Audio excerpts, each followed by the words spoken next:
He just likes to put it on the gas pedal and go. You really do see the potential. Yeah, and you have to be encouraged when you have a young freshman quarterback. Great awareness by the special teams group. He's been here before. He's been on this stage. He's going to look to get into the end zone more than just one time. Fumbled!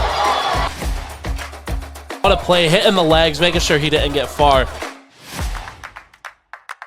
This is a business trip, and they definitely came in here and took care of business. But he's seen a wide open lane with nothing but linebackers in his way and decided to just take off.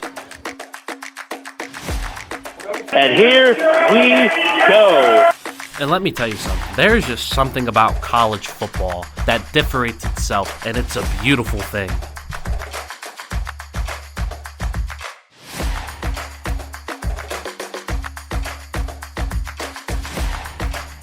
This is the Dylan Brachna Show, a college football podcast. Ladies and gentlemen, welcome into the programming. This is the Dylan Brachna Show. I'm Dylan Brachna with you as always. And let's jump straight into things, starting with our 3 games of the week. Starting in Division III football, the Teal College Tomcats hosting the Geneva Golden Tornadoes, the 2005 PAC Championship celebration 20 years ago. Since the Tomcats have been to the PAC Championship, and honestly, the best team Teal has ever seen. The Tomcats did fall short, but they did put up a fight. 38-51, falling to the Golden Tornadoes. But there's this young man who got his first collegiate start as a true freshman on Saturday. His name's Keller Herzberger. Keller Herzberger went 31 for 51 for 447 yards, 5 touchdowns, and 2 interceptions. He was the PAC Newcomer of the Week. He also now holds the record for most passing yards by a Tomcat all-time in a single game. And the main man who helped him do it was Riley Dunbar. Riley Dunbar had 9 receptions for 147 yards and 2 touchdowns, most receiving yards by a Tomcat since 2016. 2 young freshmen getting on the helm quick, seeing the gridiron very early in their young careers, and absolutely just balling out and having fun. But the main reason that the Tomcats really couldn't pull this game off was because of the running game. They couldn't get anything established. DJ Logan, your top rusher, when he has 18 carries for 15 yards, got to step that up a little bit. Before I was saying how the run game can't be working if the pass game ain't working, and vice versa. Here's the vice versa, right? Here's the exception to that rule. The passing game was absolutely there. Like I said, 5 touchdown passes, 447 yards. The passing game was absolutely there. The rushing game was not there at all. None of these backs can do anything. Like I said, DJ Logan 18 for 15 yards. Javier White, 3 attempts, 3 yards. Herzberger ran the ball 3 times, lost 3 yards, but he did score a touchdown. He did get in on a quarterback sneak. I already discussed Riley Dunbar, 9 receptions, 147, and 2 touchdowns. Jalen Benjamin, 5 receptions, 84 yards, and a touchdown. DJ Logan, 4 receptions, 63 yards, and a touchdown. Adam Crease, 5 receptions, 37 yards, and a touchdown. You can have a touchdown, and you can have a touchdown, and you can have a touchdown, and you can have a touchdown. You know what? Everybody can have a touchdown. Calling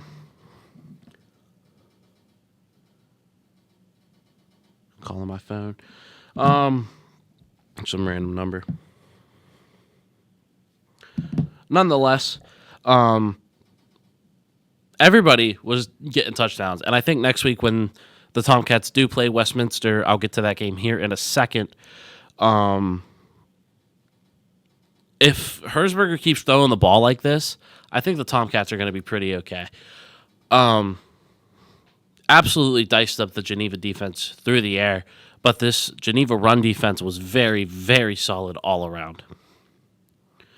Matt Jordan led the team in tackles with 12. Josh Daniel had 6 tackles, a TFL, and a pick. Demir Clark had 3 tackles, a TFL, 2 picks, and a PBU. Demir Clark absolutely had himself a day flying around the football field. And like I said, next week, the Tomcats go to New Wilmington to face the Westminster Titans. Westminster is currently sitting at 3-2. And I think they're going to advance to 4-2. It's going to be close. I don't think it's going to be nothing crazy. I have it 45-28 just based off of last week against Geneva.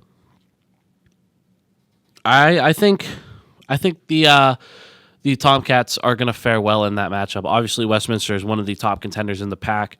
Every year, they're always top 3 or 4. But I really do think that Teal is going to be okay at least.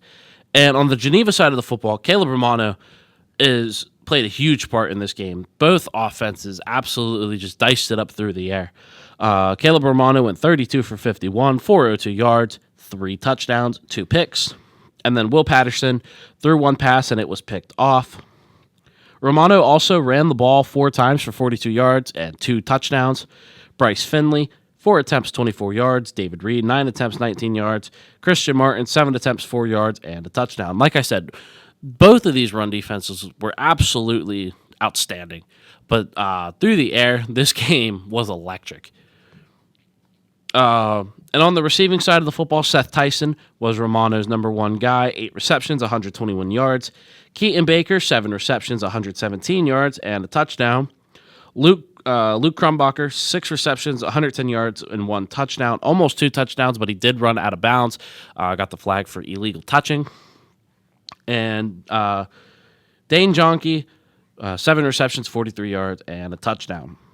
Now, on this Golden Tornado defensive side of the ball, number 44, Reed Gordon, the linebacker, absolutely killed it. 9 tackles, a TFL, a pick, and a pass breakup. Nicholas Ciriello, 8 tackles, 2 TFLs. Colton Hill, 8 tackles, 3.5 TFLs. Noah Hutcherson, 3 tackles and a fumble recovery. Demarion Frazier, 2 tackles and a pick. Next week, the Golden Tornadoes travel to Waynesburg. I have Geneva taking another conference win. Another close one. I have it going down as 28-24. In our Division II game of the week, California University of Pennsylvania taking on Edinboro. Edinboro pulling off the upset, winning 33-29. Feet and Hill, 11 for 17, 171 yards, and an interception. Roman Purcell, 14 of 21, 127 yards, and a touchdown. And Deontay Williams, 1 for 1 for 7 yards. Really just spreading the ball around, getting different quarterbacks in the game is Cal U. They kind of been doing that all year as well. Leading rusher was Kendrick Agnor, I believe. 11 attempts for 57 yards. Dawson Criget. I'm going to say Criget. 7 attempts, 23 yards. Peyton Hill ran the ball once for 4 yards and a touchdown. Jake Leyu, 2 attempts, 1 yard, and 1 touchdown. Deontay Williams was the leading receiver, 4 receptions for 139 yards. Diave Johnson, 6 receptions for 49 yards. And Kenny Lewis, the 4th, 6 receptions, 44 yards, and a tutty. Alexi Snagster on the defense led the team with 8 tackles and a pick. Keith Charney, 6 tackles. Keelan Powell, 4 tackles and a forced fumble. Trey Green, 4 tackles, a TFL, and a forced fumble. Next week, the Vulcans play Clarion, who is sitting at 5-1, and it is homecoming for the Vulcans. My prediction is going to be 14-7, a California Vulcan win. I think they need to get back in the win column after this upset, and I don't think they fall to Clarion. On the Edinboro side of the football, Nick Marchitelli, 18 of 29, 249, a touchdown, and a pick. Running the football, Karen Robinson, 10 attempts, 121 yards, and 2 touchdowns. Jerry Dinkins, 19 attempts, 84 yards, and 2 touchdowns. And Marchitelli ran the ball 4 times for 13 yards. This running game is the reason that Edinboro was able to get the win. You had a 100-yard rusher, almost 2 of them, and 4 rushing touchdowns combined. And like I said, Marchitelli also did throw a touchdown. Jarrett France had 3 receptions for 68 yards. Jeremiah Neely, 3 receptions for 45 yards and a touchdown. Isaiah Greer, 1 reception for 43 yards. The passing game didn't really do too much for Edinboro, but it didn't matter. Kamar Meza, 8 tackles.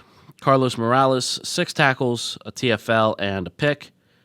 Nick Panucci, 6 tackles.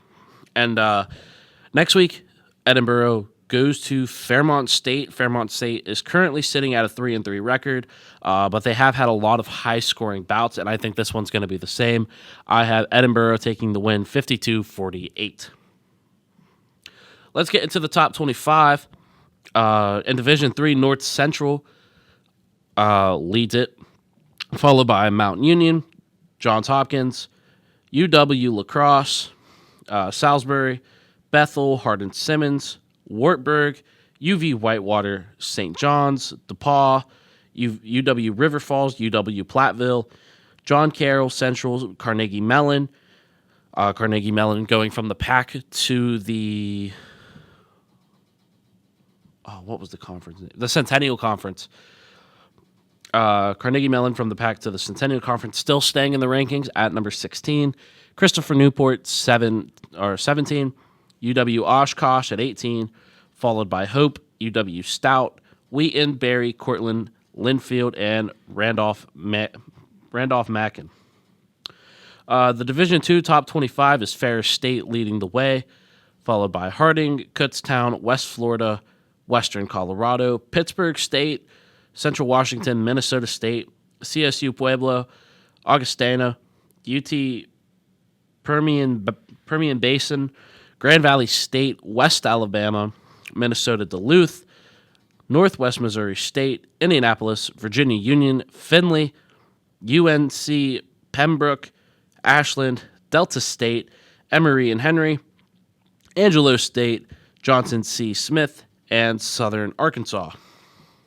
And before we get into the Division I top 25, let's talk about our Division I game of the week. Pittsburgh upsetting Florida State in Tallahassee, winning by a field goal, 34-31. Money Mason Heinschel, 21 of 29, 321, 2 touchdowns to 2 picks. Also ran the ball 16 times for 64 yards. Des Reed ran the ball 12 times for 45 yards. And Jacarian Turner ran the ball 10 times, 44 yards, and 2 touchdowns. Des Reed was the leading receiver with 8 receptions, 155 yards, and 2 touchdowns, followed by Poppy Williams, 6 receptions for 78 yards, and Kenny Johnson had 1 reception for 42 yards. Rasheem Biles led the team with 8 tackles, and followed by Kyle Lewis with 10. For Florida State, Thomas Castanolis, 16 of 23, 245, and 3 touchdowns. Florida State played a rough defensive game. Offense, it was there. Gavin Sawchuk ran the ball 14 times for 71 yards. Osmani Krama ran the ball 7 times for 55 yards. And Keziah Holmes ran the ball 10 times for 40 yards and a touchdown. Micah Danzy, 7 receptions for 133 yards and 2 touchdowns. Landon Thomas, 1 reception for 25 yards and a touchdown. And Marcus Douglas had 2 receptions for 24 yards. And on the defensive side of the football, Jabril Rawls had 8 tackles. Earl Little Jr. had 5 tackles and a pick. And then Edwin Joseph had 4 tackles and a pick. Pitt, like I say, winning by a field goal, 34-31 over the Seminoles. And now let's get into our Division I top 25. Starting with FCS. We did not have an FCS game of the week this week, but we will next week. Number 1 is North Dakota State, followed by South Dakota State. The Dakotas are running college football in the FCS. Tarleton State, Montana State, UC Davis, Lehigh, Tennessee Tech, Illinois State, Monmouth, North Dakota, Southern Illinois, Jackson State, Villanova, Rhode Island, Mercer, Abilene Christian, Lamar, Presbyterian, Harvard, Northern Arizona, Southeastern Louisiana, West Georgia, Austin, PA, and Youngstown State at number 25. Now, here's the one you all been waiting for, the Division I FBS. Holding you guys there for a second. Be patient with me. Watch the whole show. It's pretty good. Just playing with you guys. Division I FBS top 25 is Ohio State at number 1, Florida at number 2, Indiana number 3, Texas A&M number 4, Ole Miss, Alabama, Texas Tech, Oregon, Georgia, LSU, Tennessee and Georgia Tech closing off the playoff race.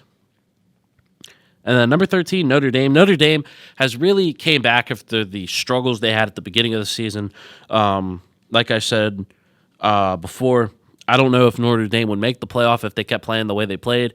Definitely changed some things around and are back to their usual Notre Dame ways. Oklahoma, BYU, Missouri, Vanderbilt, Virginia, South Florida. South Florida's, they're a fun team to watch this year. Same with Vanderbilt. Vanderbilt's really fun to watch. Southern California, SCU, Texas, Memphis, Utah, Cincinnati, and Nebraska closes out the top 25. And this week's games of the week, we do have an FCS game in there this week. For D3, we have Lycoming, who's 1-5, traveling to West Connecticut State for West Connecticut State's homecoming. They're sitting at 4-1. But Lycoming has been in some close matchups, so I'm going to give West Connecticut State the win, but it's not going to be far. It's going to be 42-35, a really close matchup. Last week, Lycoming got blown out by Susquehanna, 7-69, and West Connecticut State got blown out by New Haven, 0-69. So both teams coming off of big losses, just looking to get back and get some momentum brewing. Division 2, Gannon sits at 1-5, traveling to Seton Hill, who sits at 3-4.